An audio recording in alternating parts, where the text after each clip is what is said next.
High, আমি বৈশাখী। তোমরা কেমন আছো আমাকে জানিও। আশা করি ভালো আছো। দিনটা ছিল একটা উইকেন্ডের দিন, যেটাকে বলে আই থিঙ্ক ঈদের দিন ছিল, যেদিন ছুটি পেয়েছিলাম। তো ঈদের দিন আমি পৌঁছে যাই ওমকারেশ্বরে। তো আমাদের 3টের সময় কল এসে গেছিলো যে 3:30-র সময় বেরোবো। 3:30-র সময় আমরা আমাদের হোটেল থেকে বেরিয়ে পৌঁছে যাই ওমকারেশ্বর। ওমকারেশ্বরের লাইন লাগিয়েছি আমরা 5টার থেকে, আর এখন বাজে দেখতেই পাচ্ছ 5:30 কি 5:45। এখনও আমরা লাইনে। ওমকারেশ্বর যে মন্দিরটা রয়েছে, মন্দিরটা একদম ওপরে, আর মন্দিরটার লাইন হচ্ছে 5তলা থেকে 6তলা একটা বিল্ডিং। সেই 6তলা বিল্ডিংয়ের লাইন 6তলা বিল্ডিং পেরিয়ে তুমি আসল গর্ভগৃহে বা মন্দিরে ঢুকবে, তারপর তো ওখানে লাইন আছেই। তো এটাই চলছে এখন, ক্রস করে আমরা 6তলা বিল্ডিং কভার করে ফেলেছি। আর 6তলা বিল্ডিং যেহেতু আমরা ভোর 5টার থেকে এসেছি লাইন দিতে একদম অন্ধকারে, তাই 6তলা বিল্ডিংটা আমরা দৌড়ে দৌড়ে লাইনটা কভার করে ফেলেছি, পার করে ফেলেছি। এখন এটা হচ্ছে আই থিঙ্ক 5th ফ্লোর, যেখান থেকে কিনা দেখা যাচ্ছে মন্দির। আর এখান থেকে যেখান থেকে আমি ভিডিওটা নিয়েছি, এটা হচ্ছে একটা ব্রিজ, একটা ঝুলন্ত ব্রিজ আছে। সেই ঝুলন্ত ব্রিজের পর আরেকটা ব্রিজ আছে, এই যে দেখতে পাচ্ছ, এই যে 6তলা বা 5তলা একটা বিল্ডিং, তারপরে কিন্তু আসল মন্দির শুরু হয়েছে। তো এই যে এই হচ্ছে গিয়ে, এটা হচ্ছে লাইন দেওয়ার জন্য একটা বিল্ডিং, ঠিক আছে। এটা হচ্ছে নর্মদা রিভার বা নর্মদা ঘাট। এখানে কিন্তু দোকানপাট বসে গেছে। বাট সত্যি কথা বলতে, মন্দিরের যে মেন জ্যোতির্লিঙ্গ সেটা কাচের ভেতরে আছে, সেটাতে না তোমরা জল ঢালতে পারবে, না তোমরা কোনো কিছু ফুল বেলপাতা চড়াতে পারবে, তাই নিয়ে যাওয়ার কোনো মানেই নেই। আমরা আস্তে করে নর্মদা ঘাটের পাশে জুতো রেখে নর্মদা ঘাট থেকে একটু হাত পা ধুয়ে ফ্রেশন আপ মানে জাস্ট মাথায় জল ছিটিয়ে চলে যাই মন্দিরে। মন্দিরের দর্শন হয়ে যাওয়ার পর বাজে আই থিঙ্ক 6:30 কি 6:20-10 হবে। তখন কিন্তু এরকম সূর্য উঠে গেছে, আর এত সুন্দর লাগছে বাইরেটা, মানে মানে কি বলবো, আই এম স্পিচলেস।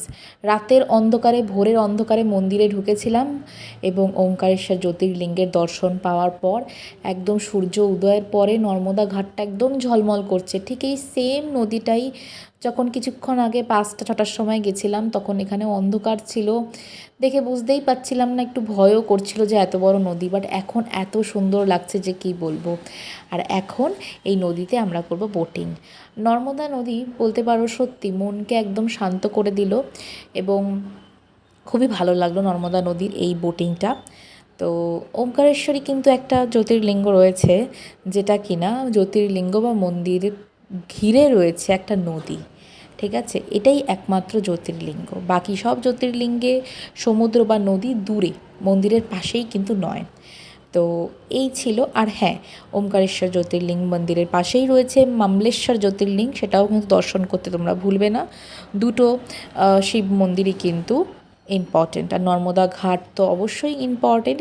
এছাড়া নর্মদা ঘাটে কিন্তু সন্ধ্যা আরতিও হয়, তোমরা সেটাও অ্যাটেন্ড করতে পারো।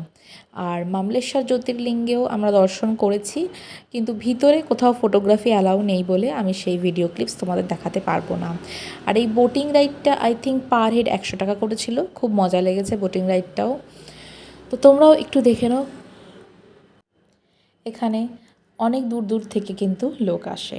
আর হ্যাঁ, এই ওমকারেশ্বর কিন্তু অবস্থিত মধ্যপ্রদেশে। মধ্যপ্রদেশে দুটো জ্যোতির্লিঙ্গ আছে, একটা হচ্ছে ওমকারেশ্বর, একটা হচ্ছে উজ্জৈন মহাকাল বা মহাকালেশ্বর।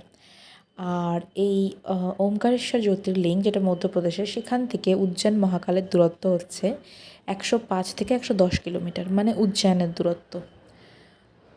আর এই নর্মদা ঘাটের পরে আমরা উজ্জয়নে পাবো হচ্ছে শিপ্রা নদী। তো এমপিতে অনেক নদী আছে, তার মধ্যে এই নদীটাও হচ্ছে কিন্তু একটা, বলতে পারো, হোলি রিভার। তো আমরা যারা গেছিলাম আমরা একটা ট্রিপের সাথে গেছিলাম। তো ট্রিপের প্রত্যেকের আলাদা আলাদা বোট পেয়েছে, একটা বোটে 10 জন করে অ্যালাউ আছে। তো প্রত্যেকেই কিন্তু আমরা নৌকা চড়ি। আর এই যে দেখছো না ড্যাম, এটা হচ্ছে নর্মদা বা ওমকারেশ্বর ড্যাম। এই ড্যামটাকেও বানানো হয়েছে। তো আমরা এইটুকু অবধি নদীতে যেতে পারবো, আর যেতে পারবো না, যেহেতু ড্যামটা রয়েছে। খুব সুন্দর লাগলো। এছাড়া ওমকারেশ্বর সম্বন্ধে যদি আরও কিছু জানতে চাও আমাকে নিশ্চয়ই কমেন্ট করো। Thanks for watching. ভালো লাগলে please subscribe to my channel. আর যদি তোমরা আরও ভিডিও দেখতে চাও প্লিজ সঙ্গে থেকো এবং সাবস্ক্রাইব করে দিও। আমি আস্তে আস্তে আরও ভিডিও আনবো। এই দেখো নর্মদা নদীর থেকে ওমকারেশ্বরের যে মন্দিরটা এত সুন্দর লাগে যে কি বলবো, যেন মনে হচ্ছে একটা খুব সুন্দর একটা দৃশ্য দেখতে পাচ্ছি। খুবই ভালো লেগেছে এই বোটিং রাইডটা। Thanks for watching. আর প্লিজ সাবস্ক্রাইব করতে ভুলে যেও না।